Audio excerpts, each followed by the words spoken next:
What's going on, everybody? It's Cody. Welcome back to the channel. Back again, Wnba showdown slate here on Saturday.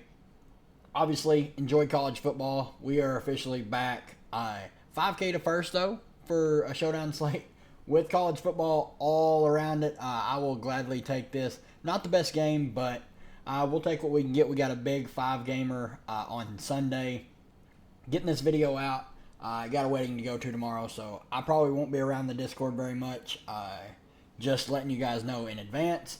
But this game, obviously they don't have it on Draftkings Sportsbook because it's the Sun playing in it.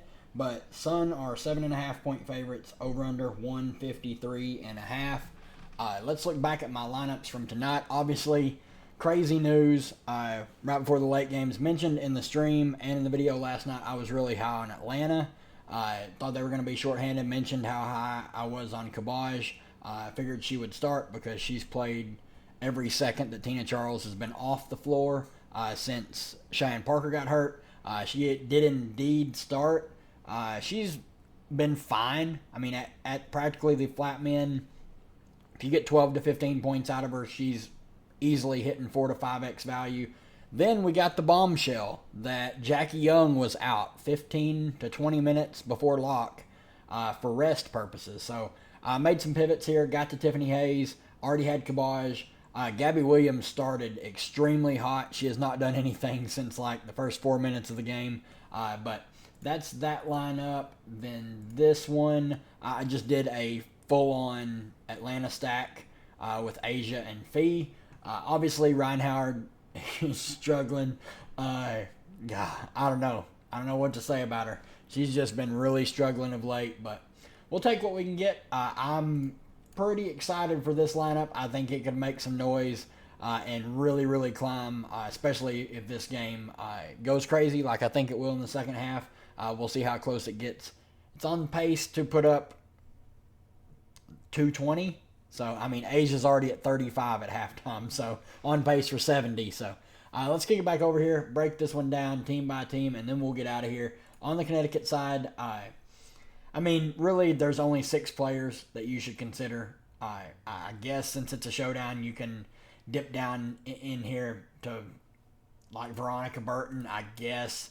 Her minutes have been okay the past 2. She's just not been asked to do anything. Her usage on the offense is really bad since Mabry's joined the team. Then you got like Olivia Nelson-Ododa. Not really expecting her to play that many minutes. That's my biggest issue with her. If you think she's going to play 10 to 12 minutes or continue to see this amount of run, I think she's a perfectly fine play at 4K. I don't expect Tiffany Mitchell to play, and I don't expect Nadir Fall to see the floor. So really just the starting 5 and then Mabry off the bench. Mabry comes in and commands a ton of usage. She's going to take 12 to 15 shots every game. She's going to play high 20s minutes. She's a good scorer, real-life scorer, so translates well to DFS. Obviously, she can get you some peripheral stats as well. Really, the main 2, Alyssa Thomas and Dwana Bonner. Alyssa Thomas just hasn't been that great the past 2 games, but if this game's competitive, like I think it will be, Washington is a scrappy team, especially at home. 37 minutes last time out against the Fever for Alyssa Thomas. Obviously, you need her peripheral upside to be there, like 8, and like 12 real-life points, and she'll have a good game. Dwana Bonner, massive, massive upside for a player like her. She's going to shoot it no matter what. She has not shot the ball well from 3 whatsoever like the past month. She's just been abysmally bad shooting the 3 ball. But that can all change. All it takes is one slate. Don't mind going to her. Would expect low to mid 30s minutes. She did only see 26 minutes here against Indy, so there is cause for concern. If she's not playing well, they could pull her. Dejanay, 7,400, perfectly fine. Fresh off a huge game.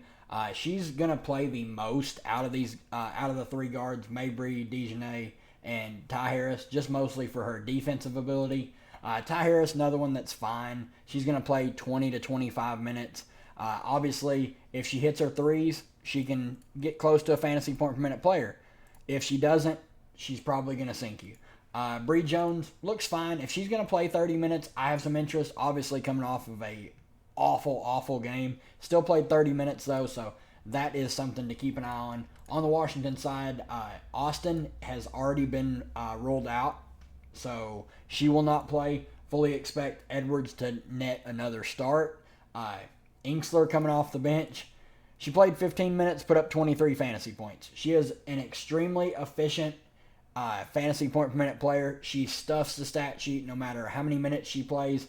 If she ever was to get extended, she would absolutely nuke this slate. So keep that in mind. She's a fantastic tournament play.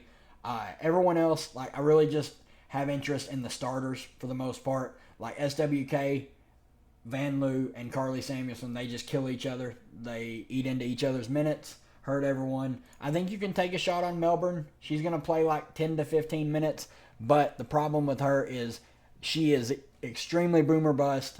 She's pretty score independent, so I don't think you need to go there. I cannot recommend playing Kone or Sutton. I do not expect them to play. Edwards looks fine at 6,600. She saw 27 minutes, right about the same right about what I was expecting her to play. I didn't have the best game when she starts. She's been about a little over 1 fantasy point per minute player. So I was expecting a little bit more. Would like to see her be a little bit more aggressive on the offensive end. Atkins, 7,600. I think that's a great price for her. She's a great tournament play. Obviously need her to shoot well and be active in getting the peripheral stats. That's when she's going to have her big games, because some of these times where she posts a low scoring game and doesn't get any peripherals, she will absolutely sink you. Dolson, 7,800, perfectly fine tournament play. She's going to play high 20s minutes. Can hit some threes. You know, Big Mama, she can still play with the best of them. And then Brittany Sykes, all the way up here, highest price play for Washington, coming off of her worst game on the season. I like going right back to her. She's typically high usage, putting up a ton of volume, and she can get you the peripheral stats and the stock upside. So I like Brittany Sykes, but that's going to do it for me, guys. I'm going to get out of here. If you enjoy the content, leave a like on the channel. Really helps out the channel grow, reach more people. If you're new, hit the subscribe button. Videos coming out pretty much every day. There's games. I've got videos. And tomorrow morning, I will be live before lock. I'll be doing a underdog draft stream. Come in, hang out, do some drafts with me, or just come by and ask some questions. But and then I'll be live before lock for the big 5 gamer. But good luck to everybody, and we'll see you in the next one.